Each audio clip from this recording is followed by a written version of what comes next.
Bon, faut que je vous avoue quelque chose. Il y a peu de temps, j'ai été largué. J'ai donc décidé de télécharger l'application Tinder, l'application de rencontre la plus utilisée en France. Au bout de quelques semaines, j'avais clairement absolument aucun retour et j'avais juste perdu mon temps à parler avec des personnes qui n'avaient pas vraiment beaucoup d'intérêt, qui n'allaient pas vraiment avec moi. Et c'est pourquoi je décide de m'intéresser à Tinder, la plateforme, comment est-ce qu'elle marchait. Et c'est en faisant ces recherches et en travaillant sur Tinder que j'ai réussi à avoir tous les matchs que je voulais et avoir beaucoup de likes en attente. Là, vous pouvez voir qu'il y en a plus de 99, c'est le chiffre maximum qu'on puisse atteindre. Et il faut admettre que souvent quand je swipe vers la droite et que je valide, j'ai les matchs que je veux. Yes. Et c'est vrai que c'est assez intéressant. Du coup, je vais vous donner aujourd'hui 5 de mes astuces pour pouvoir matcher sur Tinder et pour pouvoir matcher beaucoup plus en étant aussi moche que moi. Il faut bien comprendre que Tinder, c'est l'inverse des rencontres qu'on a habituellement. En gros, avec Tinder, il ne faut pas privilégier la qualité, mais plutôt la quantité. Alors, je suis pas du tout un coureur de jupons, mais je sais que sur Tinder, si on parle à une fille ou qu'on se concentre que sur une seule fille qui nous plaît plutôt bien, on aura beaucoup moins de chances d'avoir des rencontres, tout simplement parce qu'il y a beaucoup de filles sur Tinder et qu'elles souhaitent pas toutes la même chose que nous, et surtout une grande majorité qui sont là que pour avoir des likes et des followers, et d'autres qui sont là juste pour avoir une approbation sociale, savoir qu'elles plaisent aux garçons. Et donc, pour beaucoup de personnes qui veulent faire des rencontres un peu sérieuses ou juste apprendre à connaître une personne, ça devient très difficile. Parler à différentes filles qui pourraient vous plaire, et quand vous voyez qu'il y a une conversation qui a le dessus, une conversation qui est plus agréable que d'autres, là vous pouvez plutôt privilégier la qualité, mais au début il faut vraiment être sur la quantité et faire un sort de tri par la suite. Alors pour le deuxième point, on va parler de ton compte. Il faut absolument essayer d'avoir une description extrêmement simple. Alors je sais qu'il y a beaucoup de mecs qui essayent de faire des descriptions amusantes, fun, drôles. Le problème c'est qu'avec ce genre de description là, on peut vite passer pour quelqu'un de bizarre, alors que finalement on a juste essayé de faire de l'humour et on l'a peut-être même cherché sur internet. Du coup, ce que je vous conseille, c'est d'être extrêmement simple, extrêmement minimaliste. Moi par exemple, j'ai mis voyage, fitness et autres aventures. En gros, ça laisse juste envie aux personnes de me parler et de lancer la conversation. Elles peuvent rebondir sur le voyage, sur le fitness si elles en font aussi, et éventuellement sur l'idée que je fasse d'autres aventures. Et donc ça peut juste lancer la conversation. Il faut savoir que quelqu'un qui veut parler avec vous va forcément venir vers vous, et vous n'avez pas besoin d'avoir une description incroyable pour que la personne vienne rebondir à ce que vous avez dit. Alors le troisième point, forcément on allait en venir, les photos. Alors je sais que ça, pour beaucoup de mecs, c'est le gros point faible, mais il faut savoir que Tinder c'est basé uniquement sur le physique. C'est dommage, je le conçois, mais malheureusement on va être obligé de mettre des photos de nous, et du coup ce qu'on va devoir faire, c'est réussir à prendre des photos qui sont plutôt bonnes. Et je sais ce que vous allez dire, ouais mais moi je suis pas photogénique, moi je me trouve pas beau, etc.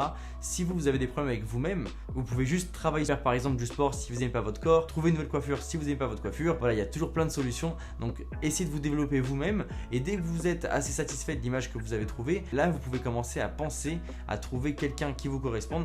Et du coup là, une fois que vous êtes à votre top, vous pouvez par exemple commencer à organiser un petit shooting avec un ami ou une amie, et vous prenez 3-4 vêtements, votre téléphone, et vous partez dans la rue, vous faites une photo avec une tenue, une photo avec une autre tenue, vous en avez 3-4 et c'est bon, c'est parti, vous mettez ça sur Tinder, faites juste des photos naturelles où on voit bien, et vous verrez que ça fera vraiment la différence. Le quatrième point, c'est la façon de parler aux filles, d'envoyer le premier message. Alors pour ça, c'est souvent le moment où on fait le plus d'erreurs, tout simplement parce qu'on va aller chercher à essayer d'impressionner la fille ou de se différencier de la masse. Sauf qu'en fait, les personnes avec qui on va parler veulent juste avoir une conversation normale. Celles qui ne veulent pas parler avec vous ne parleront pas avec vous, donc ça sert à rien de faire d'envoyer des messages un peu bizarres ou de faire des blagues. Moi, je sais que j'ai une amie qui m'a raconté qu'un garçon lui avait envoyé un emoji ballon. Du coup, elle lui a envoyé un point d'interrogation, elle comprenait pas trop, et il lui a dit « Félix, envoie pas le ballon chez la voisine ». Bon, ok, c'est fun, il l'a cherché super loin, sauf qu'elle m'a dit que c'était ultra chelou, et ça se voyait que c'était le genre de message qu'il envoyait à toutes les filles pour essayer de faire la blague et essayer de se différencier. Personnellement, moi, ce qui marche très bien avec moi, et ce que je vous conseille, c'est d'envoyer un message du style, par exemple « Salut Julie, comment se passe ta journée ?»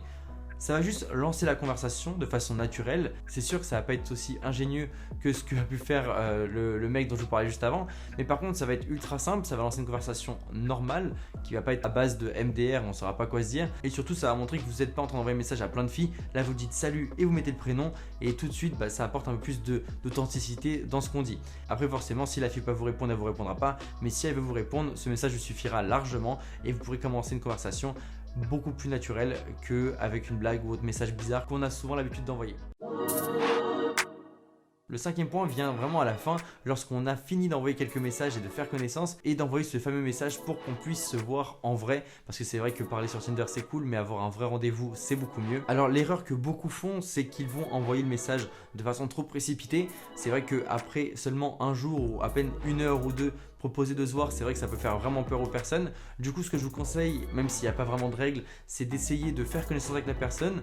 Donc souvent, prendre 2-3 jours de textoter un petit peu et par la suite de lui proposer un rendez-vous. Rien de trop officiel. Moi, j'aime bien proposer d'aller se balader, faire une activité, aller par exemple dans un musée ou autre. Avoir un date qui est totalement simple et qui vous permette d'avoir surtout de la conversation. Pour aller boire un verre, je trouve ça un peu chiant parce que finalement, on est face à face, il n'y a pas beaucoup de choses qui se passent autour de nous.